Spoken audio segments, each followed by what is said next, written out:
अस्सलाम वालेकुम। This is engineer in Saudi Arabia. उम्मीद है आप सब लोग खैरियत से होंगे। प्राइमरीला P6 project planning in control का प्री कोर्स का जो हमने सिलसिला शुरू किया था, उसका आज हमारा लेक्चर नंबर 14 है। अंटिल प्रीवियस लेक्चर नंबर 13 हमने WPS जनरेट किया था, एक्टिविटीज़ हमने असाइन की थी एंड देन हमने उसको रिसोर्सेज वगैरह एलोकेट किए थे। आज हम क्योंकि कॉस्ट का हमारा टॉपिक है कॉस्ट मैनेजमेंट, तो अब हम एक प्रॉपर लेवल 4 जो कि डिटेल स्केजुअल की तरफ हम जा रहे हैं।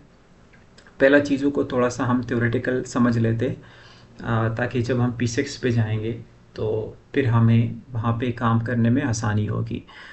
थ्योरेटिकल इन अ सेंस कि हमें पता होना चाहिए कि हम कौन कौन से तरीके हैं जिसके ज़रिए हम P6 पे कॉस्ट को इंसाइन करते और हमारे से क्लाइंट कौन कौन से तरीके डिमांड करते या कौन कौन से तरीके गल्फ़ रीजन के लिहाज से यूज़ होते हैं। क्योंकि मेरा ज़्यादातर फोकस है कि मैं आप लोगों को सऊदी या दुबई के बेसिस पे सिखाऊं। जो तरीके यहाँ पे यूज़ होते या क्लाइंट डिमांड करता है तो वो सब तरीके आप लोगों को आने चाहिए, ताकि जब भी आप लोग किसी भी कंपनी में काम कर रहे हो तो बेशक वो कोई भी तरीका यूज़ करे, चाहे वो रिसोर्स के ज़रिए हो या कास्ट के ज़रिए, क्योंकि हमने ट्रैकिंग करनी होती है। ट्रैकिंग दो तरीके से होती है, ठीक है। प्रोग्रेस मेजरमेंट या तो कास्ट के ज़रिए होती है या तो मेन हावर्स बजटेड यूनिट्स के ज़रिए होती है, ठीक है। तो लास्ट लेक्चर में जो प्रीवियस लेक्चर जो लेक्चर नंबर 12 तक हमने रिसोर्सेज कैलकुलेट किए थे और हमने सिर्फ उनको असाइन किया था। लेक्चर नंबर 13 में हमने एक्टिविटीज़ कोड्स पढ़े थे। एक्टिविटी कोड्स एक बहुत इंपॉर्टेंट टॉपिक है। अगर अभी तक किसी ने नहीं देखा और ये लेक्चर देख रहे और सुन रहे तो वो ज़रूर उस लेक्चर को लाजमी कवर कर लीजिएगा, बिकॉज़ वो इम्पॉर्टेंट है हमारे अपने पर्सपेक्टिव के लिहाज से। वो एक यूज़र प्रेफरेंस टॉपिक है जो आप जनरेट करते अपनी आसानी के लिए। फॉर एग्ज़ाम्पल अगर आप एक्टिविटी कोड असाइन करते तो आपको पता चल जाता है कि किस किस तरीके से हमने उसकी ग्रुपिंग करनी है, ठीक है। हमने कंस्ट्रक्शन लाइक जोन वाइज हम कर सकते हैं, डिसिप्लिन वाइज हम कर सकते हैं, वो हम अपनी आसानी के लिए करते हैं, तो वो बहुत ज़्यादा इम्पॉर्टेंट है। और उससे हमें ये फ़ायदा होता है कि कोई भी काम का अगर हमारा 1 घंटा लग गया तो हम जब हमने कोड्स जनरेट किए होते तो हमने किसी को प्रेजेंट करना तो उस पर हमारे बहुत ही टाइम सेव हो जाता है। तो उसका ये मसला, तो उस लेक्चर को ज़रूर देख लीजिएगा। अब ऑनवर्ड जो है हमारा ये कोर्स इंशाल्लाह रमज़ान में ये सारा ख़त्म हो जाएगा ईद से पहले, क्योंकि आज हम कॉस्ट मैनेजमेंट के बारे में पढ़ेंगे और उसका 1 2 3 तरीके ऑलमोस्ट, तो वो सारे हम पढ़ेंगे, 1 बाय 1 पढ़ेंगे। उसमें से आज आपको एक तरीका मैं इंशाल्लाह सिखाऊंगा P6 पे, और इसको थ्योरेटिकल भी पढ़ेंगे, थ्योरेटिकल सारे पढ़ेंगे और फिर इसको 1 बाय 1 हम लेके चलेंगे, ताकि उस पे हम ग्राफ्स एस कर्व्स वगैरह जो होती है वो हम उस पर बनाएं और हिस्टोग्राम वगैरह जो मेन हावर्स से बनते तो बजटेड यूनिट से, तो वो हम बनाएंगे, ठीक है। तो आज के टॉपिक की तरफ जाते हैं। आज का हमारा टॉपिक है कास्ट मैनेजमेंट। मैं स्लाइड्स इसलिए बनाता हूँ, it's taking a lot of time, एक टाइम कंज्यूमिंग होता है, बट मेरा ये मकसद है ताकि आप लोगों के पास एक नोट्स भी हो, आप अपने नोट्स बनाएं। इससे फ़ायदा ये होगा कि आप लोगों की जो लर्निंग है वो लॉन्ग टर्म होगी, वो लॉन्ग लास्टिंग होगी। आप लोगों के पास मटेरियल अवेलेबल आप होता है, जब आप खुद लिखते तो आपको ज़्यादा आइडिया हो जाता है। अच्छा, हमारा आज का टॉपिक है कास्ट मैनेजमेंट। हम इसको सिर्फ डिफिनीशन के तौर पे नहीं पढ़ेंगे, हम इसको पूरा प्रॉपर ब्रेक डाउन करेंगे कि इसमें प्लानिंग का क्या पर्पज़ है, एस्टिमेटिंग का क्या पर्पज़ है, मैनेजिंग का क्या पर्पज़ है, फाइनेंसिंग क्या होता है एंड मॉनिटरिंग एंड कंट्रोलिंग क्या होता है, ठीक है। आप जस्ट डिफिनीशन को ना देख लीजिएगा काइंडली, आप उसको देखें कि हमसे ये क्या डिमांड करते हैं, हमने इस डिफिनीशन को किस तरह यूज़ करना है। हमेशा किसी भी चीज़ को सिर्फ डिफिनीशन को ना देख लिया। अच्छा, अब इसमें टर्म्स यूज़ हुए, इसलिए मैंने इसको कलरिंग भी डिफरेंट की ताकि आप लोगों को प्रॉपर समझ आए, ठीक है। ये इंटरव्यू पॉइंट ऑफ व्यू से बहुत ज़्यादा इंपॉर्टेंट है ये लेक्चर, और लेक्चर को हमेशा पूरा सुन लिया करें ताकि आप लोगों के इंटरव्यू के साथ साथ क्वेश्चन वो क्लियर हो। ज़रूरी नहीं होता कि आप इंटरव्यू के अलग से वीडियोस में बनाऊं या आप कहीं और से तैयारी करें। अगर आपको सारे लेक्चर आपने प्रॉपर तरीके से लिए तो इंशाल्लाह मैं आपको ये गारंटी देता हूँ कि आप लोगों के इंटरव्यू के क्वेश्चन सारे यहाँ से क्लियर हो जाएंगे। सो स्टार्ट करते हैं। The purpose of planning in the process of planning, estimating, managing, financing, monitoring and control. अब प्लानिंग क्या होता है? Planning in a sense of cost, ठीक है। अच्छा, प्लान जब हम करते हैं तो उसको कहते हैं प्रपोज कास्ट, ठीक है। एक कास्ट को हम एज्यूम करते हैं। फॉर एग्जांपल एक प्रोजेक्ट है, ठीक है, उसकी हमारे पास प्रपोज कास्ट है, ठीक है, 300, ठीक है, वो हमारे पास है 300K, ठीक है।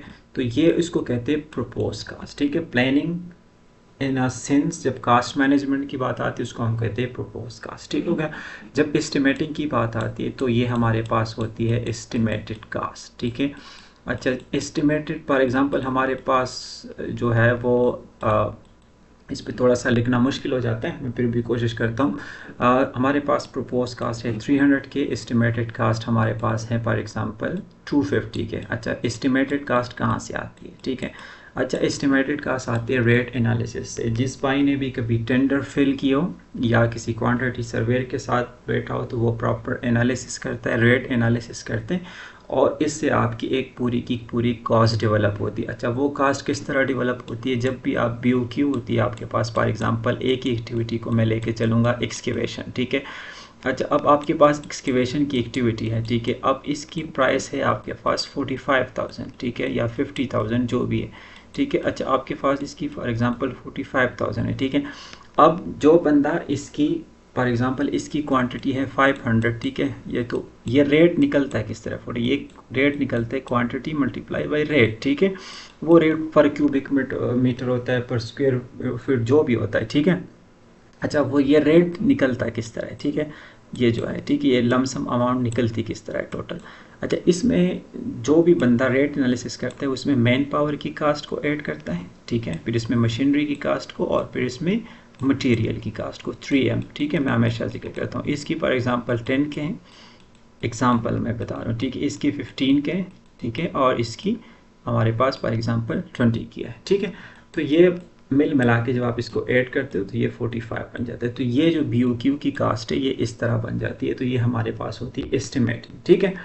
अच्छा, एस्टिमेटिंग मीन्स के कितने में ये होगा, ठीक है। हम अपना एक एस्टिमेट बनाते हैं। फॉर एग्जांपल हम कोई भी काम कर रहे हो घर में तो हम ये एस्टिमेट करते हैं कि कितने में हमारे ब्रिक्स आएंगे, कितने में हमारे सीमेंट आएंगे। तो इसको फिर जब हम मिक्स जमा कर देते तो वही कास्ट हमारे पास एस्टिमेटेड कास्ट होती है, ठीक है। डिटेल इंजीनियरिंग कास्ट भी इसको कहते हैं।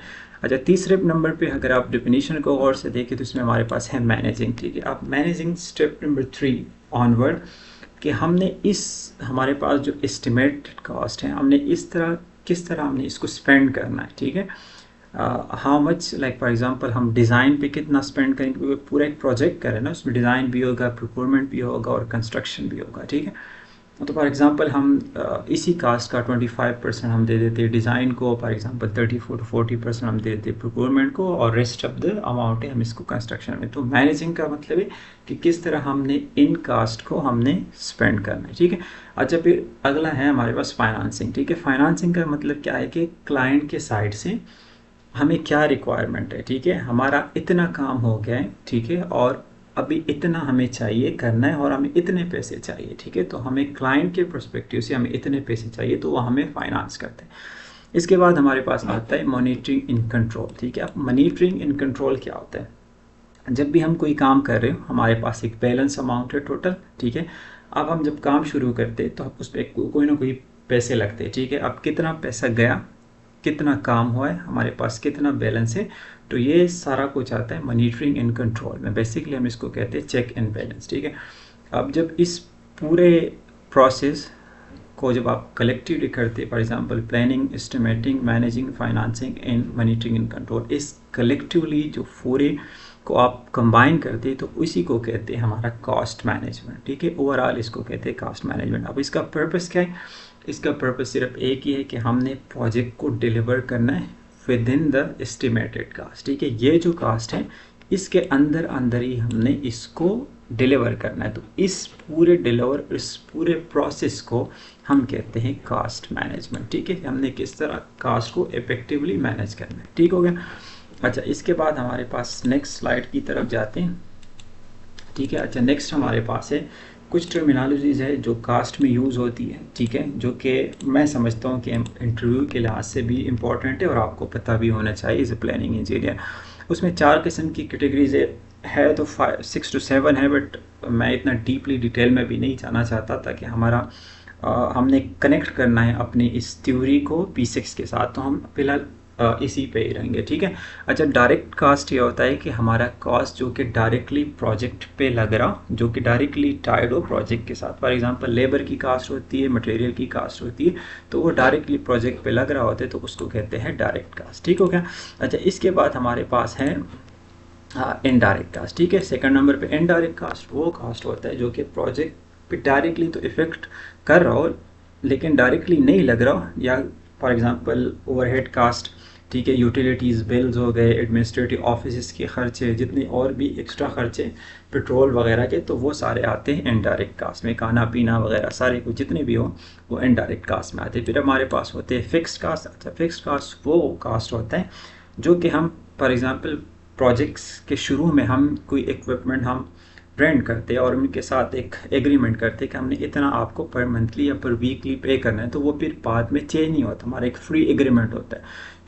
जो price with the passage of time change ना हो उसको हम फिक्स कास्ट कहते हैं, और जो with the passage of time change हो उसको वेरिएबल कहते हैं। वेरिएबल, इसकी एग्जांपल भी लिखी होती है वेरिएबल कास्ट में। फॉर एग्जांपल सीमेंट है, तो वो अगर आप प्रोजेक्ट के स्टार्ट में, अगर आपका 1 साल का प्रोजेक्ट है, तो 1 साल पहले सीमेंट का रेट एक होता है, 1 साल बाद उसका दूसरा होता है। So with the passage of time जब ये चेंज होता है तो उसको हम कहते हैं वेरिएबल कास्ट, ठीक हो गया।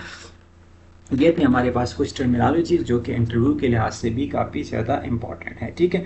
अच्छा, इसके बाद हमारे पास हमने जिस तरह हमने डिस्कस किया कि हमारे पास BOQ होती है, ठीक है, और BOQ हमारे पास उसमें क्वांटिटी होता है, उसके साथ रेट के साथ मल्टीप्लाई करके हमारे पास एक कास्ट आती है, ठीक है, और इसी कास्ट को हम कहते हैं BOQ कास्ट, एस्टिमेटेड कास्ट, ठीक है।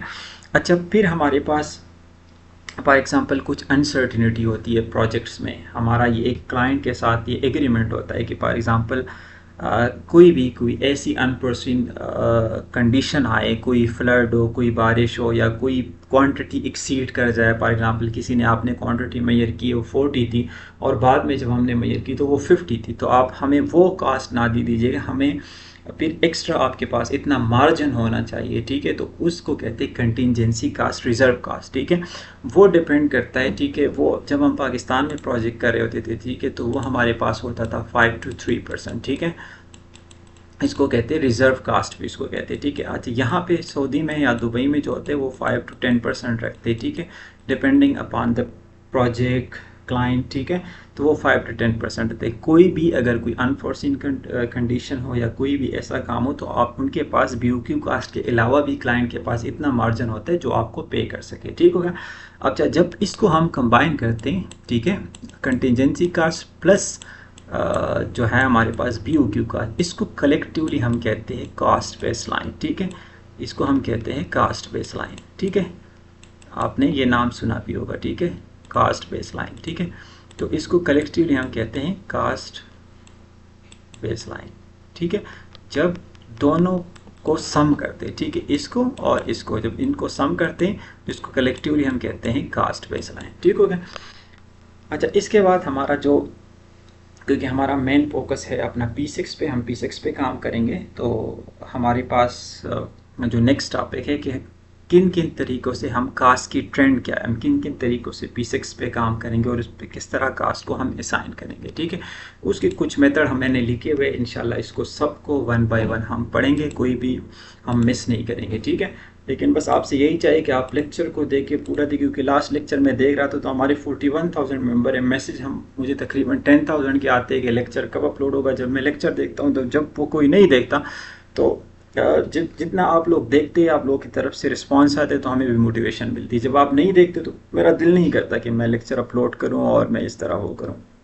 अच्छा, फिर हमारे पास ये कास्ट के ट्रेंड है कि किस किस तरीके से हम कास्ट की एलोकेशन करते हैं, कौन कौन से तरीके जिस पे हम वो कास्ट को असाइन करते हैं P6 में। अच्छा, हमारे पास 4 मेथड होते हैं, ठीक है। सबसे पहले हमारे पास है लमसम, दूसरा हमारे पास है वेटेजेस, और तीसरा हमारे पास होता है 3M रिसोर्सेज का, ठीक है। तो हम किस तरह प्रोग्रेस को मेजर करते हैं, इसको ये भी कह सकते हैं और कास्ट ट्रेंड भी आप इसको कहते हैं। अच्छा, सबसे पहले हमारे पास है लमसम, ठीक है। अच्छा, जिस तरह हमने यहाँ पे डिस्कस किया कि हमारे पास BOQ की कास्ट थी एक्सकेवेशन की, ठीक है, हमारे पास थी वो 45,000, ठीक होगा। अच्छा, अब ये किस तरह बनी थी, इसमें सबसे पहले मैन पावर की प्राइस थी, ठीक है, इसमें मशीनरी की थी और मटेरियल की थी। अच्छा, वहाँ पे हमने सब जमा किया था, ठीक है, इन सब की कास्ट हमने जमा करके ये रेट बनाया था। अब यहाँ पे क्या करना है हमने, अब जब आपको कहता है कोई भी क्लाइंट कहता है कि हमने कास्टिंग करनी है लमसम बेस पे, ठीक है, अब आपने सीनियर मैनेजमेंट के साथ बैठना है, ठीक है। फॉर एग्जांपल कोई भी एक्टिविटी, जिस तरह एक्सकेवेशन की मैं मिसाल दे रहा हूँ, ठीक है, आपके पास 45,000 है, आपने सीनियर मैनेजमेंट के साथ बैठना है, उनके साथ डिवाइस करना है कि अच्छा ये जो कास्ट है एक्टिविटी की एक्सकेवेशन, फॉर एग्जांपल अभी हमने रिसोर्सेज असाइन किए थे, मैं अगर P6 पे आपको दिखा सकूँ, ठीक है, हमने रिसोर्सेज असाइन किए थे एक्सकेवेशन को, ठीक है, एक्सकेवेशन को हमने 3-4 रिसोर्सेज जो भी इनके बनते थे वो हमने रिसोर्सेज असाइन किए थे, ठीक है। अच्छा, तो आपने उनके साथ ये डिस्कस करना है कि आइदर हमने ये पूरी की पूरी कास्ट जो है वो आपकी स्ट्रेटजी पे डिपेंड करते, वो आपने इसी को पूरी की पूरी 45,000 जो भी कास्ट है आपने इसी एक रिसोर्स को असाइन कर देनी, ठीक है। मोस्टली हम किसको असाइन करते हैं, एक ही मटेरियल रिसोर्सेज ऐड कर देते हैं और इसी को पूरी की पूरी कास्ट जो हमें वो असाइन कर देते, तो इसी को कहता है लमसम, ठीक है। अब कुछ क्लाइंट जो है वो कहते हैं कि नहीं, आपने एक रिसोर्सेज को नहीं करनी, ठीक है, क्योंकि ये जो कास्ट आई है जो 45,000 ये कहाँ से आई थी, जब हम BOQ के रेट बना रहे थे तो इसमें मशीनरी की भी कास्ट थी, मैन पावर की भी थी, मटेरियल की भी थी, तो इसको आपने डिवाइड करना है, इस रिसोर्स पे भी डिवाइड करना है, इस पे भी, इस पे भी, इस पे। अब इसका सबसे आसान तरीका है, ठीक है, मैं आपको बताता हूँ, स्लाइड्स पे जाते हैं। इसका सबसे आसान तरीका ये कि आपने एक थंब रूल बनाना है, ठीक है, आपने थंब रूल बनाना है, ठीक है। आपने थंब रूल किस तरह बनाना है, आपने वो बनाना है कि आपने थंब रूल 15% आपने देना है मैन पावर को, ठीक है। आपने मैन पावर को, मैं MP लिख देता हूँ, मैन पावर को 15%, ठीक है। और इसके बाद जो हमारे पास दूसरा आता है मशीनरी, ठीक है, मशीनरी को आपने देना है तकरीबन 40%, ठीक है। और जो भी बचता है मटेरियल का वो आपने देना है 45%, ठीक है। आप इसी तरीके से कोई हार्ड एंड फास्ट नहीं है, आप अपने तरीके से कर सकते हैं, नहीं तो आपने सैंपल जाने P6 पे, ठीक है। और जो जो इसके बजटेड यूनिट्स बनते हैं, ठीक है, according to his budgeted unit, इसको टोटल आप सम करें, ठीक है। फॉर एग्जांपल ये आपके पास बनते हैं, ये आपके पास टोटल बनते हैं 1200 जो भी है, ठीक है। और आपके पास वो टोटल प्राइस है, ठीक है, उसको इसको टोटल प्राइस पे डिवाइड करके वेटेज निकाल लीजिएगा, फिर इसका अलग वेटेज बनाए, इसका अलग वेटेज, इसका अलग वेटेज, इसका अलग वेटेज, 45,000 को आपने इसी तरीके से इसकी कास्ट इसकी निकालनी, इसकी निकाल के यहाँ पे पुट कर देनी, तो सबकी कास्ट आ जाएगी, ठीक है। बट ये बड़ा रेयरली होता है कि आपको कहे कि हर रिसोर्स को आप अपना अलग कास्ट दें, ठीक है। मोस्टली क्या होता है, आप एक एक्टिविटी को लमसम पूरे का पूरा कास्ट असाइन कर देते, ठीक है, इसी को कहते हैं लमसम, ठीक है। अच्छा, अब हमारे पास दूसरा तरीका क्या है, दूसरा तरीका हमारे पास है कि उसमें हम मेन हावर को ही सिर्फ एलोकेट कर देते, कास्ट को एलोकेट ही नहीं करते, ठीक है। ये सबसे पहले लमसम का था। दूसरे में हमारे पास जो मेन हावर मैंने लिखा हो, या इसको ये भी कह सकते हैं मैन हावर, ठीक है, ये जो दूसरा है, ठीक है, 3M रिसोर्सेज विद मैन हावर, ठीक है। तो इसमें हम क्या करते हैं, हम कास्ट को डिस्कस ही नहीं करते, हम सिर्फ मैन हावर वो कर देते हैं, ठीक है। और सबकी कास्ट को जो है जब हम रिसोर्स ऐड करते हैं, हम रिसोर्स को जो स्टैंडर्ड रेट है हम इसको 1 इज्यूम कर देते हैं, ठीक है। हम हर रिसोर्स की कास्ट को 1 इज्यूम कर देते हैं, ठीक है। और इसी के बेस पे हम ट्रैकिंग करते हैं और हम कास्ट को बिल्कुल ऐड नहीं करते, ठीक होगा।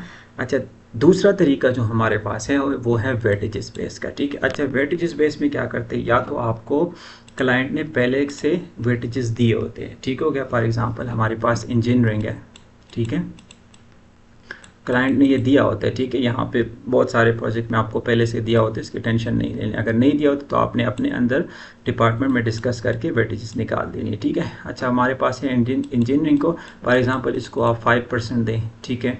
अच्छा, फिर प्रोक्योरमेंट है, इसको आप 15% दें, ठीक है, ये ऑलरेडी दिया होता है, ठीक है। कंस्ट्रक्शन है, ठीक है, उसको आपने 40% या 60% दिया, ठीक है। और आपने कोई टेस्टिंग एंड कमीशनिंग है, ठीक है, इसको 20%, मैं सिर्फ जनरल आपको एग्जांपल दे रहा हूँ, ठीक है। तो इसको आपने इसी तरह वेटेज बेस होता है, ठीक है। अच्छा, इसको वेटेज आपके पास ऑलरेडी होती है, ठीक है, इंजीनियरिंग की होती है, प्रोक्योरमेंट की होती है, कंस्ट्रक्शन की होती है, टेस्टिंग की होती है। अच्छा, अब इसकी जो वेटेजेस है, फॉर एग्जांपल हमारे पास है इंजीनियरिंग की 5%, ठीक हो गया। अब हमारे पास फॉर एग्जांपल इंजीनियरिंग की है हमारे पास, ठीक है, 5%।